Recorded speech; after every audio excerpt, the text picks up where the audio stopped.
Bonjour à toutes et à tous, moi c'est Ed et bienvenue à la maison. On se retrouve aujourd'hui pour un vlog manga à Marseille. On va aller à Tsundoku, la librairie, qu'on a déjà visité 2 fois. Je te mettrai les liens en description. Tu as déjà une vidéo sur la pré-ouverture, une vidéo sur l'ouverture. Là on va pas visiter, ne t'inquiète pas. On va juste aller faire un vlog manga pépère. On va voir les figurines en nouveauté qu'ils ont reçues, qu'ils ont, les petits goodies, et évidemment ce qui nous intéresse le plus, les mangas. Tu vas voir peut-être si je vais craquer ou non sur certaines choses, et évidemment sur quoi toi tu aurais craqué. Juste avant qu'on lance le générique, je te rappelle que le mois prochain, le 5 et 6 novembre, il y a le Héros Festival à Marseille. Le Héros Festival qui est le festival de tous les héros, ça regroupe plein de cultures, y compris évidemment celle qui nous intéresse, la culture japonaise et le manga. J'y serai, donc si on se croise, ça sera avec grand plaisir. Là-bas, il y aura plein d'invités, encore une fois, toutes les infos en description. Je peux déjà te dire qu'il y a, par exemple, dans le milieu du manga, Jérôme Alquier. Jérôme Alquier, qui est un auteur de BD, entre guillemets, manga, qui avait déjà sorti Albator, et qui, là, en ce moment, dans son actualité, sort le premier tome d'une... alors, je te dis BD parce que c'est format franco-belge, qui est dédié au Chevalier de Zodiac. Donc je l'ai rencontré à la conférence de presse du Héros Festival, on en a discuté, il a fait quelques dédicaces, j'en ai vu, peut-être que au Héros Festival je lui en demanderai une, on verra. Voilà, donc n'hésite pas, va te renseigner, si tu veux qu'on se croise là-bas, bah c'est possible parce que moi j'y serai, et puis j'ai envie de te dire, maintenant on est bon, générique.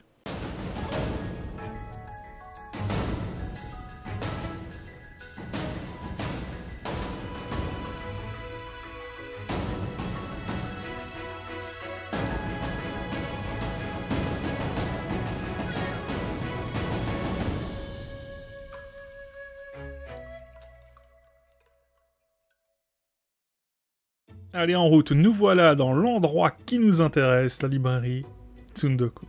Sur la droite, moi je veux voir les figurines. Alors, qu'est-ce qu'ils ont rentré de nouveau? On va commencer en haut, avec les figurines de Tokyo Revenger, un manga que je ne possède pas, mais que j'ai vraiment envie de découvrir. On continue avec du Naruto. C'est très orange, hein. Est-ce que ça s'inspirerait pas de, je ne sais pas, Dragon Ball? Enfin, parce que lui, il est quand même très orange, hein, en mode super guerrier ou je ne sais quoi. Dragon Ball, ça, c'est la vie. Il y en a des très jolies, mais c'est vrai qu'elles sont un peu massives pour moi, pour ma déco. Ici, du One Piece, je sais que vous reconnaissez, qu'il y en a beaucoup d'entre vous qui aiment. Et ici, une petite déco Sailor Moon, là, avec une Q-Posket à gauche, et juste en haut, les chats de Sailor Moon, c'est Luna et je ne sais plus le nom. Mais c'est trop choupi. Ensuite, qu'est-ce qu'on a d'autre? Alors, on retourne un petit peu du Dragon Ball, du Lupin, du Dragon Quest. Ici, nous avons du Jujutsu Kaisen, un shonen que j'ai pas lu en vérité. Ensuite, en dessous, nous avons, évidemment, du Demon Slayer. Sur le côté gauche, du Dragon Ball. En dessous, désolé, ça bouge un petit peu, du Conan. Alors, ce sont des Q-Posket grandes, du Ranma 1,5, que vous pouvez voir ici. Q-Posket, qui est la marque qui a fait les petits Disney, les princesses que je vous ai déjà présentées. Ici, ce sont des collections privées de figurines. Très honnêtement, il y en a des magnifiques. Je vous laisse venir en magasin, on les a déjà vus dans d'autres vidéos. En attendant que les gens passent à la caisse, pour pas se mettre en plein milieu des rangées, on va un tout petit peu plus loin, finir sur les figurines, et après on reviendra sur les mangas. Je voulais vous montrer ici, parce que là, on peut voir qu'ils ont plein de petites figurines, des WCF. Donc vous voyez les Treasure Rally volume 1, dans chaque boîte une figurine différente, c'est pas de l'aléatoire, hein. Vous avez sur la boîte la figurine qui est à l'intérieur. Alors évidemment, si vous voulez une en particulier, il faut mieux arriver un petit peu quand ils ouvrent les boîtes. En ce qui concerne les prix, on est sur du 11,90 la boîte, donc la figurine. Et vous avez 6 figurines différentes par boîte. Donc là, on a du Cell, du C17, mais si on va derrière, comme on peut le voir, il y a du Gohan. Je crois qu'il y a même un Goku dans cette série-là. On peut voir donc beaucoup de Dragon Ball, c'est normal, hein, c'est ce qui est demandé, mais on a aussi du WCF en One Piece. Voilà, vous pouvez voir à chaque fois des figurines différentes, toujours au même prix. En dessous, nous avons plein d'autres figurines, entre autres des pop. Je sais qu'il y en a qui aiment. Ici, on peut voir Eren Yeager de l'Attaque des Titans. On a déjà parlé du manga, j'en ai fait une vidéo dédiée. Et vous voyez derrière les autres figurines qui existent. En dessous, un petit peu de Pokémon. Et allez, on se retourne. Ici, il n'y a pas grand monde, je peux filmer l'étagère qu'ils ont fait spécialement pour Halloween. Regardez un petit peu. Alors, qu'est-ce qu'on va trouver là-dedans? On va se rapprocher un petit peu.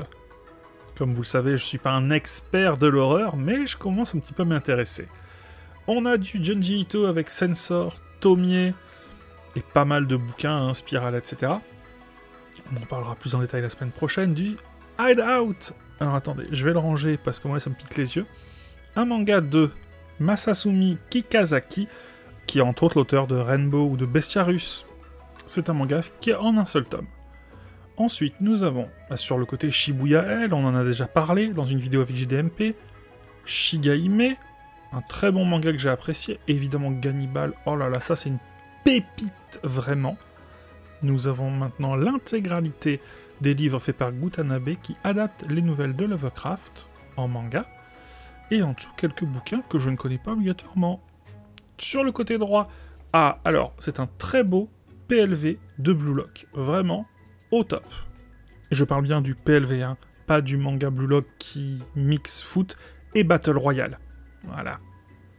Alors, on arrive à l'étagère des nouveautés, même si là, très honnêtement, c'est pas une nouveauté, c'est Chainsaw Man, mais il y aura bientôt un très grand coffret qui va sortir.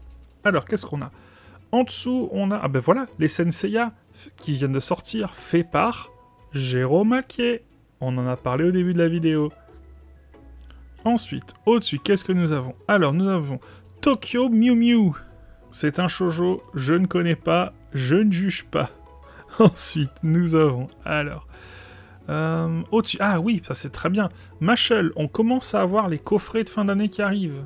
Alors, le tome 1, 2, 3 dans celui-là, le tome 4, 5, 6 dans celui qui est à côté, les tomes 1, 2, 3 de Kaiju Number 8. Un manga que je voulais vraiment voir, Okuto no Ken. Alors, c'est une nouvelle édition. Hop, je vous le sors, vous allez voir, pas facile de gérer la caméra d'une main et le reste de l'autre. Alors, je le mets face à un grand format. On est sur le Eden tome 9. Bah, vous voyez la différence, hein, c'est beaucoup plus petit. Et pourtant, Eden ne coûte que 2 € de plus. Puisque Okuto no Ken, sur celui-là, chez Crunchyroll, on en est à 14,99 €. Ouais. Alors, je feuillette un petit peu. Il y a des pages couleurs. Bon, voilà, je vous laisse avoir votre avis là-dessus, vous faire votre jugement. En ce qui concerne au-dessus, on monte sur une petite étagère sur laquelle il y a plusieurs œuvres d'Hiroki Endo. Voilà, je voulais juste vous montrer MMA qui vient de sortir. C'est une série par contre qui a été faite en 2009. Une série qui comptera 16 tomes je crois. Donc on a ici le dernier tome de Eden, le tome 9, c'est une réédition. Et ses histoires courtes, dans le même format qu'Eden, et ça c'est plutôt cool. Ici le tome 2 de Blue Heaven, du même auteur que Black Box ou que Nun. Et, alors ça j'avoue que je ne connais pas, mais je voulais vous montrer au-dessus, voilà, un superbe serre-livre. C'est Dark Horse, je crois, qui est le fabricant. Tiré à 1000 exemplaires, voilà, pas à la vente, c'est bien dommage, ça aurait fait plaisir de l'avoir chez soi. Alors, qu'est-ce qu'on a ici? On va reprendre en bas. Ah bah tiens, Fleur de Pierre. Fleur de Pierre, un manga qui est sorti chez l'éditeur Revival, et il y a une très très bonne review dessus, sur la chaîne d'Authentique Manga. Au-dessus, alors qu'est-ce qu'on a? Alors oui, je vois du Genshin Impact, c'est un livre, ok. Hippo, oh là là, celui d'en avoir tellement des hippos, j'ai pas envie de passer du temps dessus. Gintama, Kemono Incident, encore un coffret. Satan 666, ok. Qu'est-ce qu'on a au-dessus? Shaman King, qu'est-ce que c'est que ça? Puisqu'apparemment c'est pas la série d'origine, c'est peut-être avant Shaman King. Ah d'accord, ok. C'est un prequel. Très bien, je note. Sur le côté Frieren, tome 5, je connais pas ce manga, ça a l'air pas mal. Vous me le conseillez ou pas? Je sais pas. À voir, à découvrir. Le tome 12 de Goblin Slayer. Ok, jusque là je note. Ah! Un manga qui me fait d'aller depuis quelques temps. C'est une réédition, c'est un nouvel éditeur d'ailleurs. Lequel c'est à votre avis? C'est Les Enfants de la Mer. Alors, je vais essayer de le prendre, voir un petit peu l'intérieur. Je connais assez peu de choses dessus, sauf que c'est en 5 tomes, et c'est Plutôt, bah, d'ailleurs, pas mal en termes de qualité, ça a l'air assez grand. Est-ce que j'arrive bien à gérer? Hop, je vous montre un petit peu. Un manga, au final, dont je connais pas grand-chose, mais qui m'attire pas mal. Il faudra que je me lance. Encore une fois, si vous l'avez déjà lu, n'hésitez pas à parler en commentaire, à me donner envie. Pourquoi pas? Hop, on le remet. Voilà. Sur le côté droit, Journée Beyond Even, le tome 7. Une très bonne série. Je vous la recommande. Post-apo, au top. Sur cet étage-là, je n'en connais strictement aucun. Je suis désolé. Au-dessus, le dernier tome d'Adabana, qu'on m'a recommandé. Alors, attendez, qu'est-ce qu'on a sur la droite? Je prends un petit peu de recul. Donc, en bas, je vois qu'on a un bouquin sur les Chevaliers du Zodiaque. Au-dessus, quand Takagi me taquine. Monster Girl Collection. Alors, ça m'a un petit peu interpellé. C'est un dernier tome. Une école de monstres, où les monstres tentent de passer leur diplôme de monstre. Et je crois que c'est un shoujo. Ensuite, qu'est-ce qu'on a? Que je connais en tout cas, hein. Ça passe un petit peu vite, je m'en suis désolé. Deep 3, ah, on en a parlé la semaine dernière. Très très bon bouquin. Et au-dessus, un coup de cœur. Est-ce que je sais faire un cœur avec la main? Gros doigt? Non. Tant pis. Une sacrée mamie, tome 5. Je vous le conseille vraiment, c'est très très bon. Là, on a les tomes en coffret de l'attaque des Titans.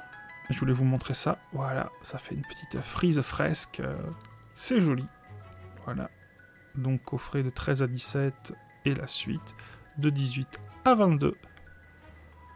Hop, ça c'est bon.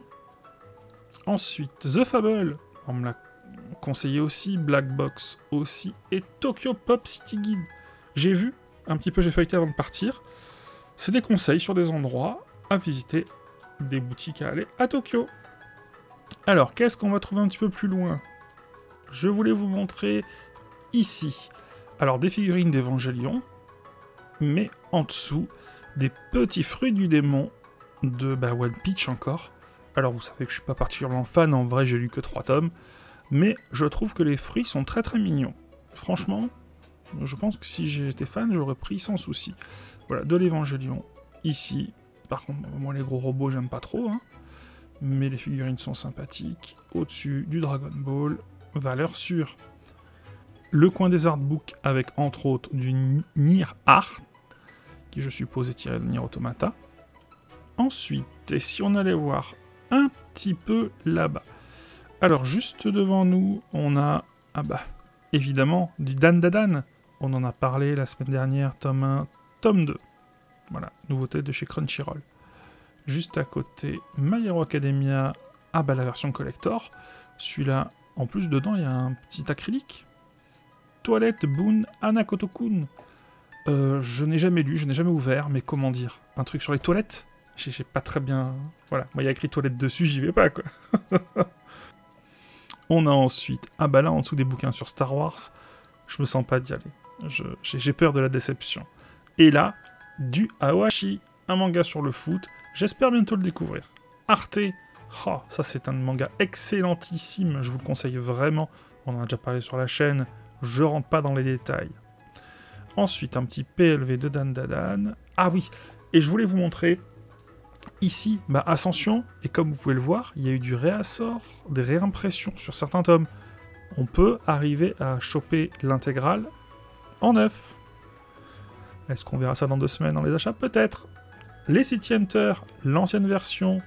Et là, je suis désolé, je viens de voir que la caméra gère mal la lumière. Donc hop, on recule un petit peu. Désolé, je sais pas pourquoi. Ensuite, qu'avons-nous ici? Ah oui. Alors ça, pareil, je l'ai vu sur la chaîne d'Authentique Manga, je sais qu'il avait apprécié. C'est un coffret fait par l'auteur de Jojo. Désolé, je me souviens plus de son nom. C'est Araki. Bon. S'il y a des gens qui sont fans, il en a parlé, il en parle mieux que moi. Je sais que certains le recherchent. N'hésitez pas, on le trouve encore. Voilà, le coffret d'Araki. Je peux pas me sortir, voilà, de ce Jojo. Une résine de l'attaque des Titans. Là, le coin des shoujo, avec ensuite du Jiro Taniguchi. Là, Tokyo Revenger. Ça, je suis sûr qu'on va le voir bientôt sur la chaîne. Du Demon Slayer en dessous. Undead Unlock, jamais lu. Eh oui. Et il y a quelque chose que je voulais vous montrer, c'est derrière la caisse. Donc je rôde un petit peu, j'attends qu'il n'y ait plus personne en fait. Alors, plus de clients. Et je vous montre ça. Et dans le respect des gestes barrières, derrière la caisse, il y a quoi? Le kit presse de Dan Dadan. Alors qu'on voit ici avec sa valise, le tome 1, le tome 2, les petits PLV, plutôt jolis d'ailleurs, sur les héros. Derrière, une petite affiche, l'Otaculte. Et au-dessus, un petit carnet. Bon, très honnêtement, un très très bon press kit. Et sur le côté droit, n'oublions pas encore une fois, dédicace originale sur une litho, en bas à droite en doré, de Yuka Nagate. Et j'en profite pour te glisser qu'il y aura une séance de dédicace de Tony Valente, l'auteur de Radiant, le 4 novembre. Ça c'est cadeau, c'est pour moi. Il y a également une nouveauté, ce sont les VO. Donc vous avez plein de tomes en VO, donc en japonais, où il y a même des grands Nausicaa, Berserk 41, voilà, et d'autres, un petit peu tout ce qui peut être recherché. Et je voulais vous montrer aussi en dessous, évidemment, il y a des Dragon Ball, hein, entre autres, des Naruto, voilà. Tu veux les premiers? N'hésite pas, du One Piece, il y a. Et j'ai vu aussi d'ailleurs le gros tome, en format bunko, de Spiral. Et voilà, retour à la maison. J'ai envie de te dire, si tu as aimé la vidéo, si tu veux soutenir la chaîne, n'hésite pas. Le plus important, l'abonnement, le partage, le pouce, si tu veux qu'on papote, le commentaire. C'était Ed. On se revoit la semaine prochaine, avec une vidéo peut-être sur un thème d'actualité. Halloween. Ciao.